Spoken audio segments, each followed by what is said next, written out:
Welcome to Talent Unfiltered. Located at the intersection of innovation and all things talent. Talent Unfiltered is presented by HireWorks. HireWorks. Talent forward.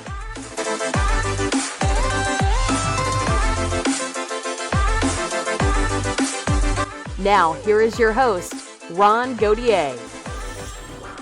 It is Monday, February 18th, 2021. Hello, everybody, and welcome to Talent Unfiltered, presented by HireWorks. I am Ron Gauthier, coming to you from Chicago.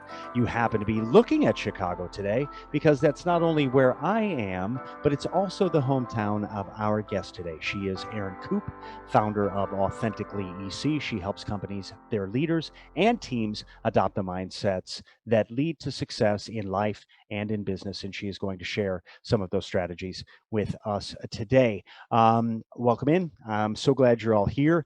It's been another crazy, chaotic month. We've had people storming the Capitol, trying to interfere with a constitutional process. We have vaccines that have been delivered but not administered. We have rising infection rates, rising death rates, and so many people from the pandemic, so many people are asking me, and I'm sure they are, you as well, when do you think this is all going to return to normal? And honestly, I just don't have an answer for that. I don't have a good answer. But I am hopeful that Erin can give us some strategies and tactics that allow us to rise above the chaos, rise above the fray, and continue to move forward towards something that seems more normal and much more rooted in success and peace than where we are today. Before we get started, I want to also remind you, I had mentioned on the last show when Craig Fisher was here, that we're going to be launching an online community for HR and talent people called Intelligent. The go live date, we actually have a formal go live date now. That is February the 15th. So February the 15th, 2021, Intelligent will go live. And we are so excited. I'm grateful and very humbled by the people who have said that they would get involved and be contributors to this. And we have leaders in recruiting innovation, in branding, in management, in the C-suite. We have talent management people, talent rewards people, workforce optimization, sourcing leaders, recruiting leaders. It's just an incredible group of people who have lent their talents to what we are trying to do. And I'm very excited for you to be able to take part in what we are about to do. The real reason I bring this up, though, is because on February the 15th, this channel where we have Talent Unfiltered will be rebranded under the name Intelligent. This podcast will still be here, but we're going to add other podcasts from around the country and hopefully at some point from around the world. We will also have different kinds of video content that you can access. An example of that would be a segment that we're going to call Talent in Two. And this is where talent leaders give 2-minute segments, 2-minute ideas, 2-minute strategies that you can take back and apply to your everyday life in how you do your job, what might make your job easier, better, or maybe more effective for your customers, clients, and stakeholders. And this channel is designed for internal talent teams, external talent teams, HR leaders, C-suite executives. We want to create a conversation for everybody because talent will be one of the critical functions in the next decade. And we hope that we can have a positive impact on the conversation around the part that each of those people, each of those groups plays in talent. All you need to do is on February 15th, go out to intelligent.com, INTALEGENT. Now, let me remind you that you can connect with the show on Facebook, on Twitter, and on Instagram. The show is available on Spotify, Buzzsprout, Soundcloud, and there is a video version, which some of you are watching right now, on YouTube. All you need to do is go out to any one of those platforms, search Talent Unfiltered, and you will find us there. And if you like what we do, then like, subscribe, and share on your platform of choice so you never miss any new content from us. All right, let's get to it. Our guest today is Erin Coupe. She is the founder of Authentically EC. After an absolutely stellar corporate career that included a stint on Wall Street, she changed her focus, changed her direction, and now her company helps organizations, leaders, and teams find mindsets and develop mindsets that lead them towards success in life and in business. And she joins us right now. Hey, Erin, thanks so much for joining us today, man. I really appreciate it. You know, you and I have known each other for a while, but I've never had an opportunity to really sit down and talk about this new journey that you're on with Authentically EC. And I want to talk about that. I want to talk about so many other things. But again, I'm really glad you could make it today. How are you? Are you doing everything okay? Yeah, I mean, everything's good. I tend to not be someone who gets super affected by the chaos in the external world because, there's a lot of it and I just don't let that bring me down. So I'm doing well.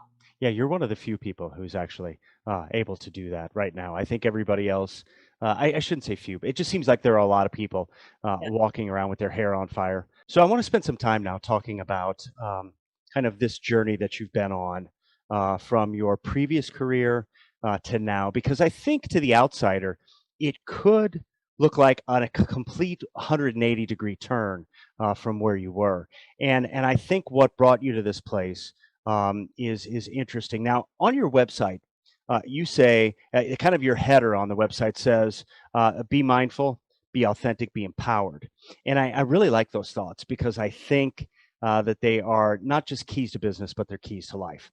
And with that said, the dollars and cents side of me as a person who's led teams and led businesses, says, "How in the hell does that make me more money? How does that make me more profitable?" And I'd like you to walk us through how these concepts, in your mind and in your experience, are critical to business success, business strategy success. I'd love to hear about that.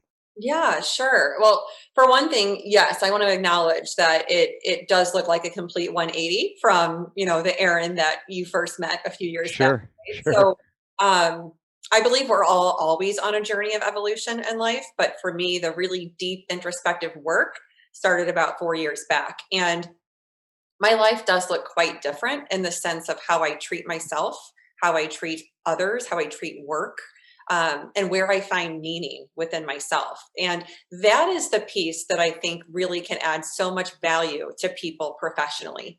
As soon as we connect to a part of ourselves that we've previously neglected, and we start to fill that void that sometimes people identify as they don't have a certain title, or they're not making a certain amount of money, or if only they worked for XYZ company, they'd be happier. That void is not about anything external. We tend to externalize it as humans. But as soon as we do that work on ourselves, we connect to that meaning within us, ourselves, one to one, directly within, not out. That is where the magic happens. That is where your life, your work can start to turn from force and hustle and struggle into flow and abundance and gratitude. That right there is an inspiring change. That will absolutely show up in how you lead other people. It shows up in how you show up energetically. And when you are leading and showing up from a place of authenticity and from a place of empowerment, and you're present in the moment as much as possible, those are qualities that other people will learn from. It's a ripple effect. It's very real. It's interesting because I think so often when we're talking about business, we don't think about at least until recently, we haven't really thought about the well-being of our employees in the way that we do today, right? Our team members, because whether you have investors or whether you're publicly traded or whether you're privately owned, there's always a pressure to move down the road of profitability, regardless of how great a culture you have. Ultimately, we're all here to make money. That's why we do what we do. But I like the way that you are talking about right sizing and positioning these things in your life in a more healthy way. And it goes beyond work-life balance. It goes way beyond that concept of, okay, well, I get 2 hours to spend with my kids and I can make it to a baseball game. It's also about, and this is probably the wrong term, but it's self-love, right? I mean, that's really what it is. It's being able to take care of yourself and in turn being able to take care of others, I think is kind of the mindset behind what you're doing. Does that resonate? Yes, definitely. I think that too often we put ourselves aside, and that's something that's been driven by society. And, it's no one's fault, but we've all really learned that that's a appropriate way to behave. And meanwhile, we're yearning for that connection that I just described, and we're yearning for the ability to focus on ourselves in this way. Well, human beings are built for interaction, right? We're not solitary individuals. We're pack animals, if you think about it in that respect, right? And so being able to have meaningful connection actually matters. And you see the strain that that COVID, that 2020 in general, let's just not blame it on COVID, but that 2020 in general placed upon people. Their social connections were gone. Connections that they had may have been impacted by political beliefs, right? I mean, there's so many things going on and in our world today that at times it's just really, really hard to stop and take a breath and to do what I think you say you do, and that is not be affected by the fray, right? And to me, that's the most important thing. And it leads me to another question here. And you and I had talked kind of in preparation for this about 2020. And I think 2020, in many ways, exposed outdated ways of getting business done. It really showed us that we were dependent upon physical spaces. We were dependent upon face-to-face meetings. There was an inaccurate belief that that remote work was scary, I think, in some way. With that in mind, I think 2020 also tore the Band-Aid off a lot of old wounds. It really exposed us as a divided society, and it showed, I think, the places where we still have a lot of growth, whether that's racial issues, whether that's gender issues, where we still have a lot of growth that we need to go through. So when I look at that from an employer standpoint, in your mind, what role do employers play in a right-sized way of thinking about it in terms of their employees' well-being, dealing with issues like this, right? Because it can't be to the exclusion of the business, but there has to be a medium in there where they are being responsible and responsive to employees while still setting up those employees for success. Yeah, I think that this is twofold, Ron. Number one being leadership and the way that we're developing our leaders. And number two being investing in the emotional and mental well-being of our employees, which previously we have neglected. So let me go with the second one first, and then I'll go back to the leadership piece. Mental and emotional well-being historically in the place of work have been matters that are not addressed or purposely ignored. And we have expected people to show up and check their feelings at the door. We've expected them to produce output and to not be very much of a human outside of water cooler talk and chats in the elevator that are meaningless. We have expected that anything to do with mental wellness is a clinical matter, and we've treated it that way. And so, if you have something that's stressful or makes you anxious, you better go deal with that in a psychological or psychiatric type of manner. And by the way, that means you have issues. All of that is no longer going to cut it in the professional world. COVID exacerbated for us that we have been neglecting that side of human beings for far too long.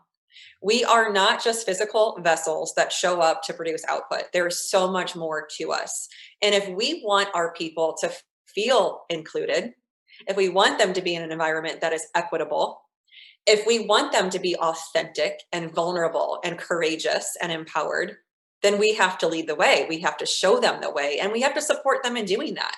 And so the days of, hey, we have a great benefits program, and one of the best in the marketplace, and we are giving a gym stipend, and we give you $100 back per month on your insurance premiums if you don't smoke and you vow not to smoke, and by the way, we have the coolest office. Like, that's all done.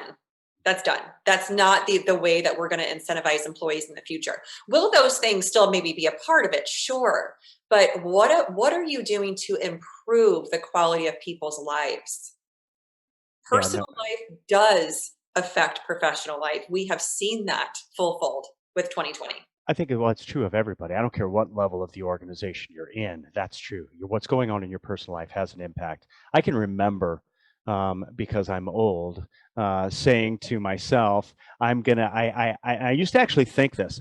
I have a bag of emotions that I leave at the door when I walk into the office. And when I leave, I pick up my problems and I take them with me. I don't bring them into the workplace. And I just don't think that's feasible anymore. And you touched on something else. We've spent so much time on branding. It used to be a friend of mine says, it used to be that you could throw some LaCroix in the kitchen and that would be cool enough, right? And if you had a ping pong table or a foosball table, everything was great.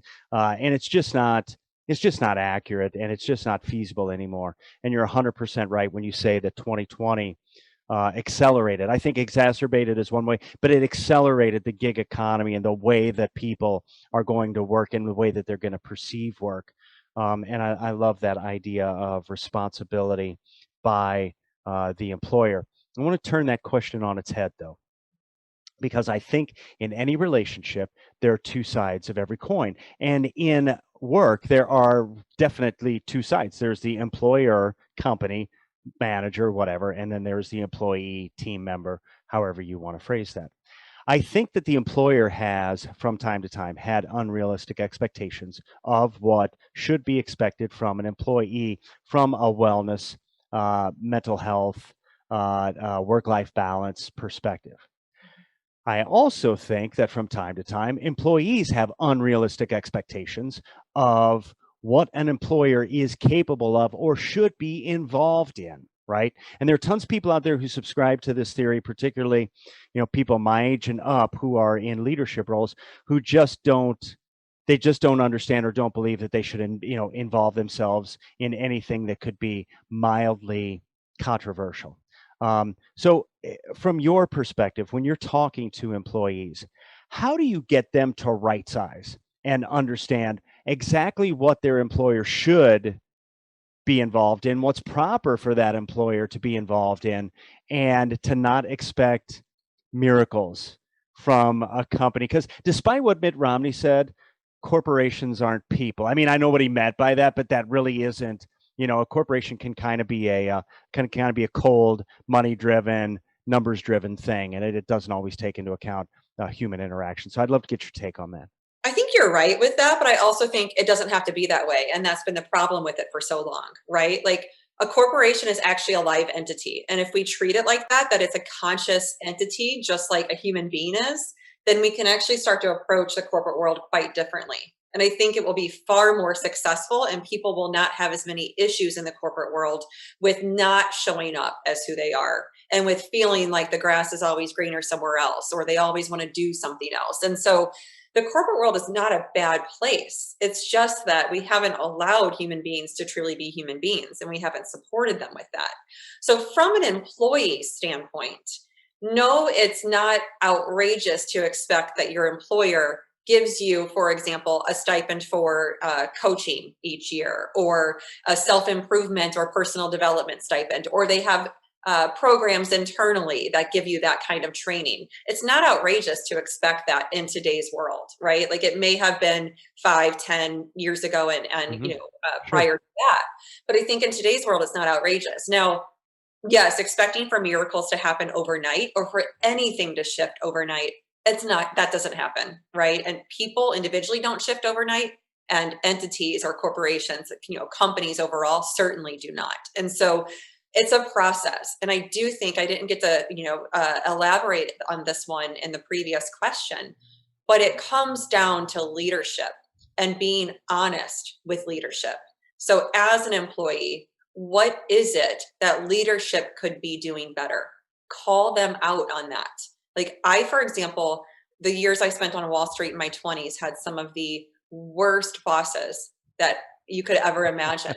And what it was, they didn't just treat me poorly, they treated everyone that reported to them poorly. So it wasn't just about me.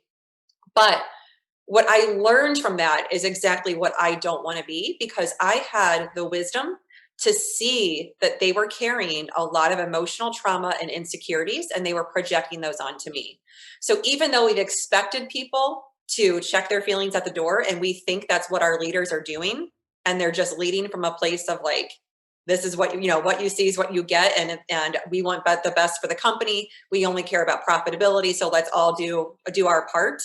That's not what's happening. They are carrying those emotions. They're just trying not to. They're trying not to feel.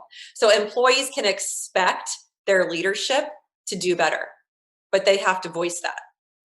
Okay. I don't disagree with you philosophically about what you're talking about. I truly don't. Where I think we may diverge, and you know me, I'm going to challenge things. I mean, I'm not really one to just kind of be quiet. I see it every day, and I think you're spot on when you say it's leadership's responsibility to demonstrate that they are aware and conscious of the challenges that are facing their teams. Right? I agree with that 100%. Where I think the challenge comes in, and here's where I would diverge from you. I think that the historical um, uh, uh, operating procedure for most organizations, particularly extremely mature organizations, is that it's kind of like the old Schoolhouse Rock, debits, credits, collateral, right? That's how they approach things, and it is a struggle for those more mature organizations to make that shift. I think when you have younger leadership, millennial and soon to be Gen Z leadership, those kinds of things will will be more intuitive in terms of how. And as organizations, I think big behemoth organizations in some cases will continue, but smaller, more nimble organizations in many cases are going to succeed in places where big companies can't.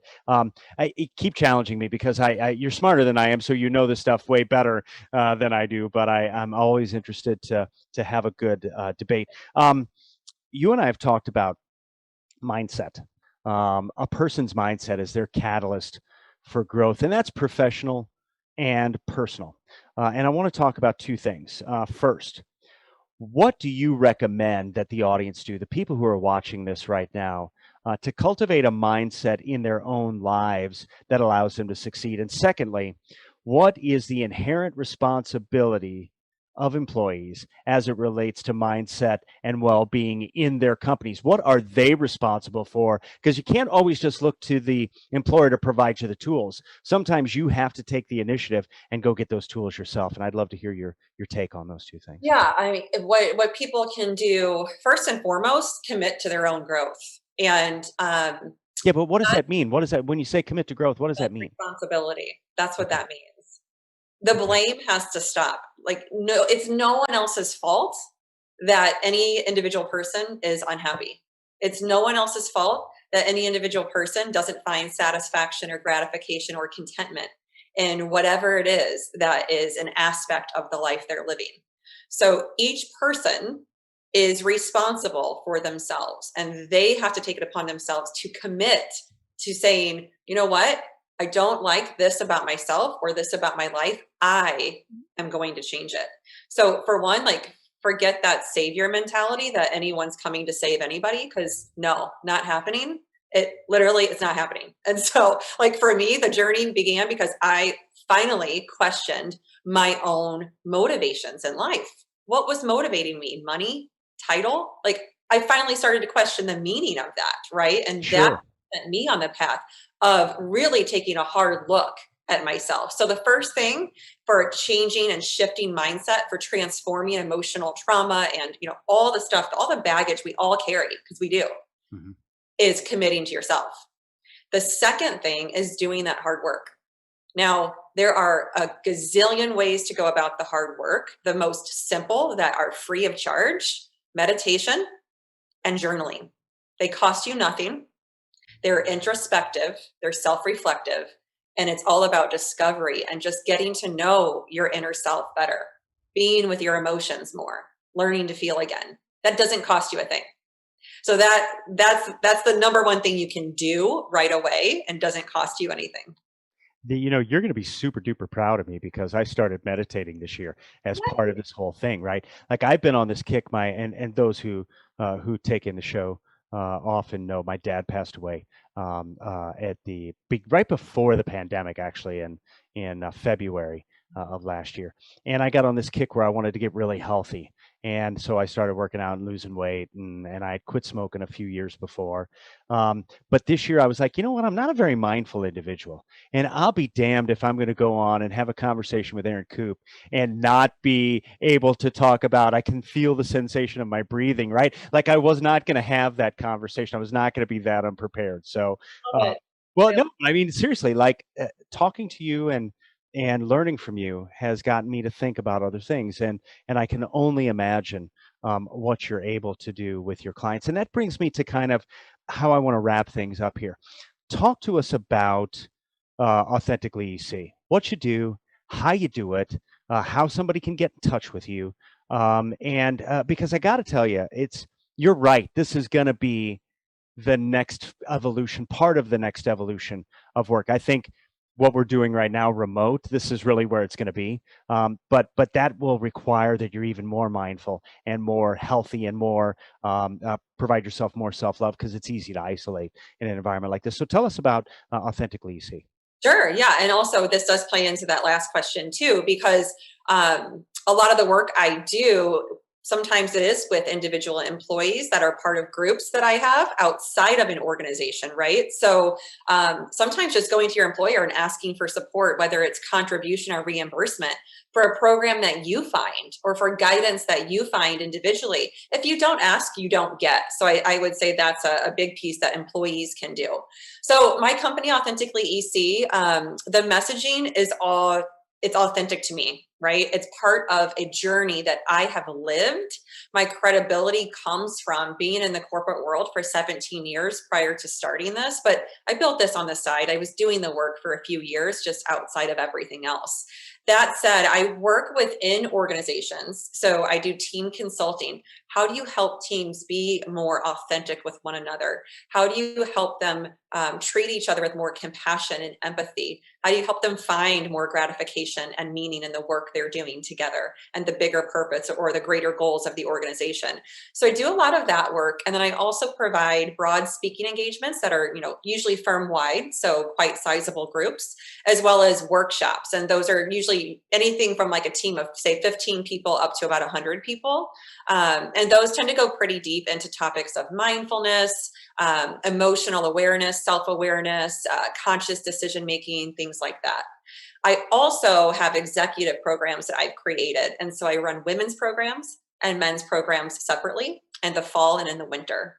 And so I love those. I mean, they are truly like seeing the transformation that happens with these leaders I'm in tears at the end of them, literally, because when everyone is sharing how they've shifted or the ahas or the breakthroughs that they've had, that to me is the greatest gift of the work that I'm doing.